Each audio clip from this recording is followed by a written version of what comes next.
ሰላም ጤና ይስጥልን የምትናፈቁ የቻናላችን ቤተሰቦች እንዴት ቆያችሁልን? ዛሬ በስፋት የምንመለከተው የ24ኛ ሳምንት የእንግሊዝ ፕሪሚየር ሊግ ጨዋታዎች በዚህ ሳምንት የሚከናወኑ ይሆናል። በቅድሚያ የጨዋታ ጥቆማዎችን ወደ እናንተ የምናደርስ ይሆናል። በዕለተ ቅዳሜ አመሻሽ 12 ሰዓት ላይ 3 ጨዋታዎች ሲደረጉ በኤልአንድ ሮድ ስቴዲየም ሊድስ ዩናይትድ የሊጉ መሪን አርሰናልን ያስተናግዳል። በአሜሪካን ኮምፕሌክስ ስቴዲየም አሜክስ ስቴዲየም ላይ ብራይተን ሆቭ ኤንድ አልቢዮን ኤቨርተንን የሚያስተናግድ ሲሆን በሞሎኒው በተመሳሳይ 12 ሰዓት ላይ ወልቨርሃምፕተን ወንደረርስ ቦርንመዝን የሚያስተናግድ ይሆናል። ምሽት 2 ሰዓት ከ30 በስታንፎርድ ብሪጅ ቼልሲ ዌስትሃም ዩናይትድን በለንደን ደርቢ ሲያስተናግድ፣ ምሽት 5 ሰዓት ላይ በአንፊልድ ሮድ ሊቨርፑል ኒውካስትል ዩናይትድን ያስተናግዳል። ፕሪሚየር ሊጉ በዕለተ እሁድ ሲቀጥል አመሻሽ 11 ሰዓት ላይ በቪላ ፓርክ አስቶን ቪላ ብሬንትፎርድን ያስተናግዳል። በተመሳሳይ 11 ሰዓት በኦልትራፎርድ ስቴዲየም ማንቸስተር ዩናይትድ ፉልሃምን የሚያስተናግድ ሲሆን በተመሳሳይ 11 ሰዓት ላይ ኖቲንግሃም ፎረስት በሲቲ ግራውንድ ስቴዲየም ኖቲንግሃም ፎረስት ክሪስታል ፓላስን የሚያስተናግድ ይሆናል። ምሽት 1 ሰዓት ላይ የሳምንቱ ታላቅ ጨዋታ በቶተንሃም ሆትስፐር ስቴዲየም ለንደን ላይ ቶተንሃም ሆትስፐር ከማንቸስተር ሲቲ ይጫወታሉ።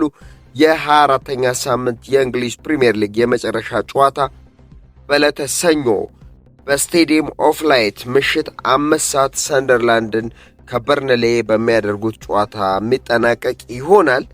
ከዚህ በማስከተል የታላላቅ ክለቦችን የጨዋታ ሁኔታ ምን ይመስላል፣ የእርስ በርስ ግንኙነታቸውን፣ የተጫዋቾችን ጉዳት፣ ይህን ጨዋታ በዳኝነት ማን ይመራዋል የሚለውን በስፋት የምንመለከተው ይሆናል። ወደዛው እናመራለን። በቅድሚያ ቻናላችንን ሰብስክራይብ በማድረግ ቤተሰብ ይሁኑ። ሐሳብ አስተያየቷችሁንም ወደኛ አድርሱን። እንድንሻሻል እንድንበረታ ያደርገናል። የሊጉ መሪ አርሰናልን እናስቀድማለን። የፕሪሚየር ሊጉ መሪ አርሰናል ወደ ኤልአንድ ሮድ ስቴዲየም አቅንቶ ከሊድስ ዩናይትድ ጋር የሚጫወት ሲሆን አርሰናሎች ያለፉትን የመጨረሻ 3 የፕሪሚየር ሊግ ጨዋታዎችን ማሸነፍ አልቻሉም። ማግኘት ከነበረባቸው 9 ነጥብ 2ቱን ብቻ ነው ማሳካት የቻሉት።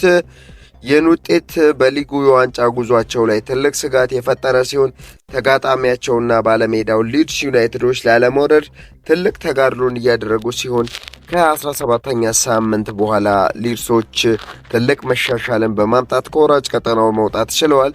በጠንካራ አቋም ላይ መገኘታቸው ለመድፈኞቹ ትልቅ ፈተና እንደሚሆኑ ይጠበቃል። ይህን ጨዋታ በመሃል ዳኝነት የሚመሩት ስቱዋርት አትዌል ሲሆኑ ሁለቱ ክለቦች የመጨረሻዎቹ 5 የእርስ በርስ ግንኙነታቸውን ሲያደርጉ አርሰናሎች 5ቱንም ጨዋታ ድል ማድረግ ችለዋል።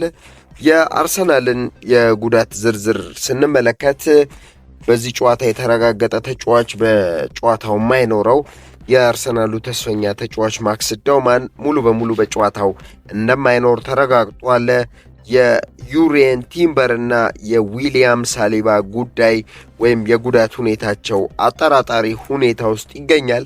አርሰናሎች ይህን ጨዋታ ማሸነፍ ግድ የሚላቸው ይሆናል። ምክንያቱም ከተከታዮች ከታች ካሉት ክለቦች በ4 ነጥብ ልዩነት ብቻ መቀመጣቸው የዋንጫ ፉክክራቸው እንዳያበላሽባቸው ኤልአንድ ሮድ ላይ ትልቅ ፈተና ያደርጋሉ ተብሎ ይጠበቃል። ሌላኛው በአንፊልድ ሮድ ሊቨርፑልና ኒውካስትል ዩናይትድን የሚያገናኝ ጨዋታ ሲሆን ሁለቱ ክለቦች ወሳኝ የሚባል ሲሆን ምክንያቱም በቀጣይ ውድድር ዓመት የአውሮፓ ቻምፒየንስ ሊግ የውድድር ኮታን ለማግኘት ቶፕ 4 ውስጥ ገብቶ ለማጠናቀቅ 3 ነጥብ ማግኘቱ አስፈላጊ ይሆናል። በባለፈው ሳምንት ሁለቱ ክለቦች ሽንፈት ማስተናገዳቸው የሚታወስ ነው። ሊቨርፑሎች በበርንማውዝ 3-2 ሽንፈት ሲያስተናግዱ አስቶን ቪላ ወደ ሴንት ጄምስ ፓርክ አቅንቶ ኒውካስትልን ማሸነፉ ይታወቃል። ከሽንፈቶች በቶሎ ለመውጣት ብርቱ ፉክክር የሚያደርጉበት ጨዋታ ይሆናል ተብሎ ይጠበቃል። ይህን ጨዋታ በመሃል ዳኝነት ሳም ሁፐር የሚመሩት ሲሆን ሁለቱ ክለቦች የመጨረሻ 5 የእርስ በርስ ግንኙነታቸውን ስንመለከት ሊቨርፑሎች 3ቱን ሲያሸንፉ፣ ኒውካስትሎች አንዱ ማሸነፍ ችለው በአንዱ ጨዋታ አቻ ተለያይተዋል።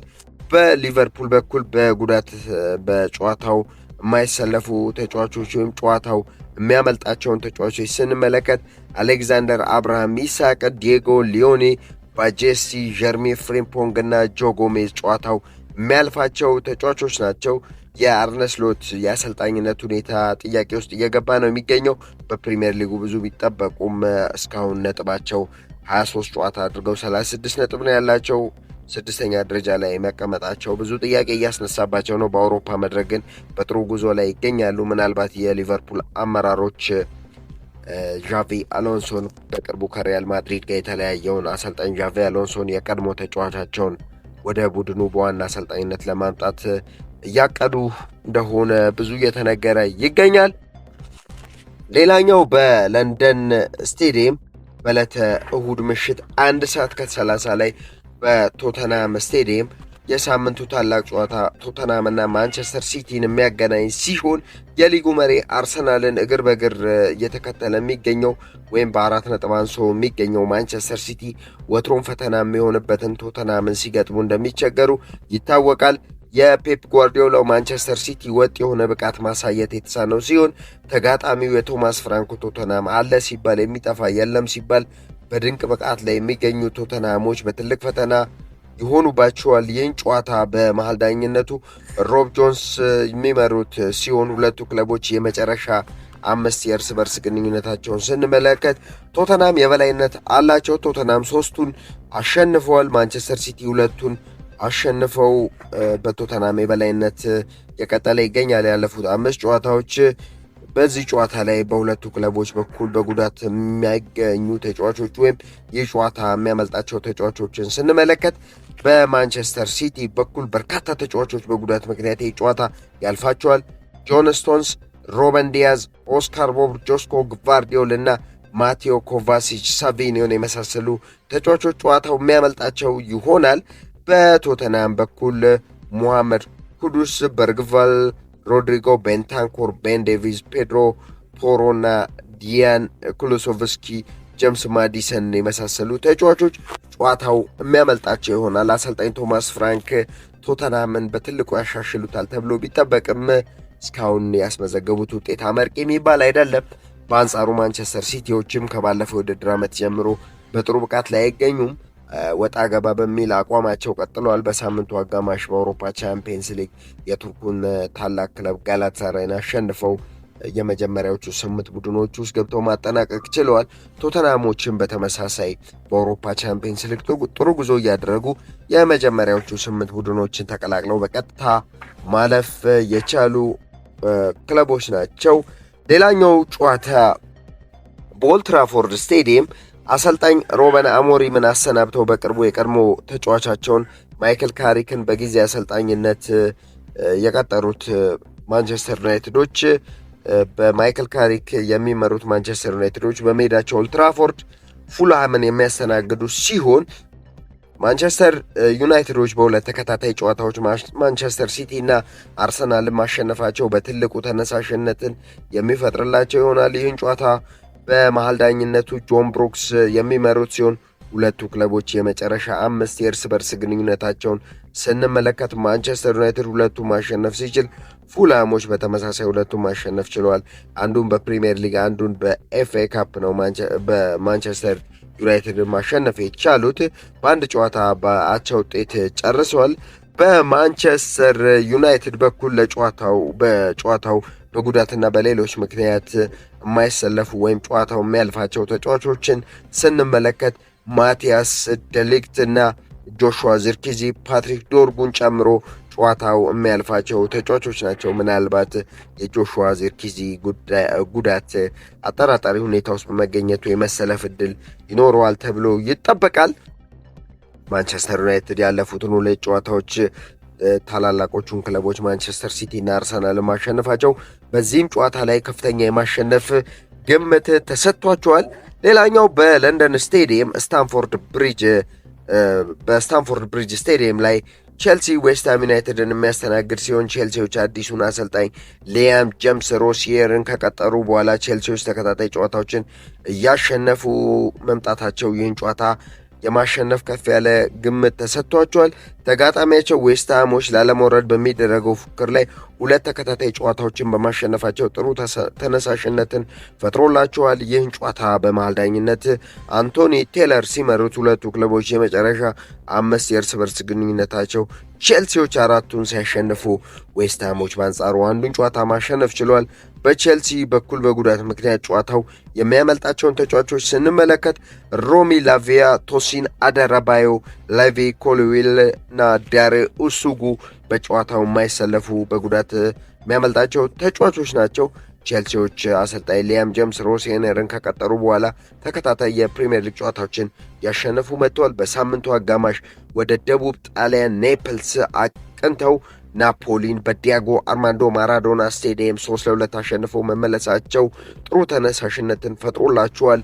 ይህም በአውሮፓ ቻምፒየንስ ሊግ የመጀመሪያዎቹ 8 ቡድኖችን ተቀላቅለው 16ቱን መቀላቀል የቻሉ በቀጥታ ማለፍ የቻሉ ክለብ ሆኗል። ቼልሲዎች ምናልባት ቼልሲዎች በአሰልጣኝ ሊያም ጄምስ ሮሲየር የማሸነፍ ግስጋሴያቸው በድል ይቀጥላል ተብሎ ይጠበቃል።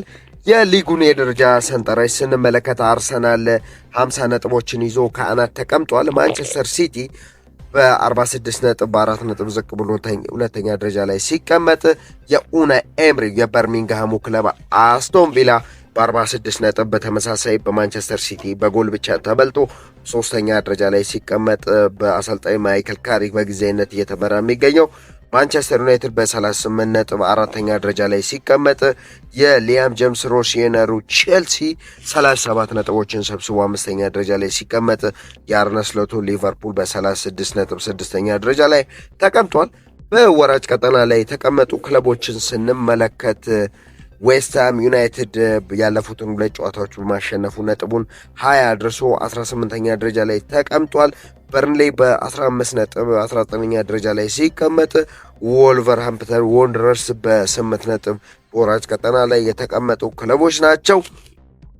የከፍተኛ ግብ አስቆጣሪዎቹን ስንመለከት ኖርዌይ ግዙፉ የማንቸስተር ሲቲ አጥቂ ኤርሊንግ ብሮት ሆላንድ በ20 ጎሎች እየመራ ሲገኝ ብራዚላዊ ድንቅ አጥቂ የብሬንትፎርዱ ተጫዋች ኢጎር ቲያጎ በ16 ጎሎች ይከተላል።